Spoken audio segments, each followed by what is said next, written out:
Satyabama Institute of Science and Technology, Chennai and Sri Perumbudur. தமிழக வெற்றி கழகம் புதிதாக ஆட்சி பொறுப்பை ஏற்றிருக்கிறது. நடிகர் நாளாடக்கூடாது.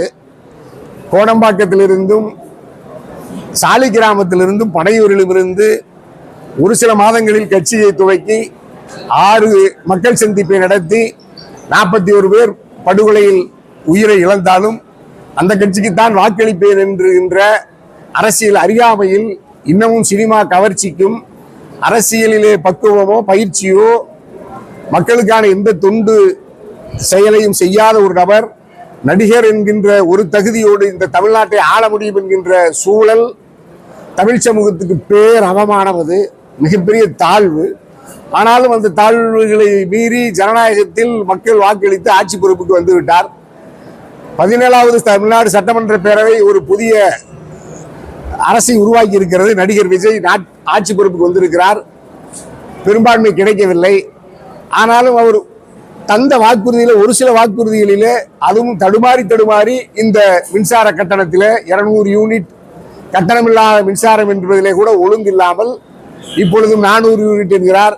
2 மாதங்களுக்கு கணக்கிட்டு 500 யூனிட் வரை பயன்படுத்துபவர்களுக்கு 200 யூனிட் இலவசம் என்கிறார். எந்த வாக்குறுதியிலும் தெளிவில்லாமல் ஏற்கனவே ஒரு வாக்குறுதியில சொன்னார், நான் ஆட்சி பொறுப்புக்கு வந்தால் வீடு இல்லாதவர்களுக்கு வீடு, கார் இல்லாதவர்களுக்கு காரு, இருசக்கர வாகனம் பைக் வேணுங்கிறதுக்கெல்லாம் பைக் தரேன்னு சொன்னாரு.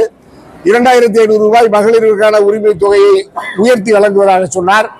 இப்பொழுதும் பொதுச் செயலாளராக இருக்கிற ஐயா எடப்பாடிக்கு ஒருபோதும் ஆதரவாக தீர்ப்பை எங்கள் பேரவைத் தலைவர் JCD பிரபாகர் ஐயா தரமாட்டார், தர முடியாது. ஏனென்றால் அவர் சார்ந்திருக்கிற அவர் எந்த கட்சி அவரை சபாநாயகராக்கியதோ அதை அவர்கள் விரும்புகிறவரை அதை ஏற்க மாட்டார்.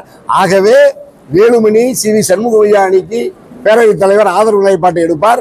இந்த விடயத்தில் எடப்பாடிக்கு நீதி கிடைக்காது. ஏற்கனவே எடப்பாடி பல பேருக்கு நீதியை மறுத்தார். இப்பொழுது அவரே நீதி மறுக்கப்பட்டு தண்டிக்கப்படுகிறார். தமிழக வெற்றி கழகத்தினுடைய விஜயனுடைய அரசு, தமிழ்நாடு அரசே, காவல்துறையே அவர் மீது பதிவுப்பட்ட பொய் வழக்கை உடனடியாக திரும்ப பெறணும்னு தமிழ்நாடு கொங்கிளைஞர் பேரவையின் சார்பாகவும் ஒட்டுமொத்த தாய் தமிழ்நாட்டின் மக்களின் சார்பாக எங்களுடைய அரசுக்கு வேண்டுகோளா வைக்கிறேன். இந்த வழக்கு பதிவு செய்ததுக்கு விஜய்க்கு முதலமைச்சரை கண்டிக்கிறேன். Satyabama Institute of Science and Technology, Chennai and Sri Perumbudur.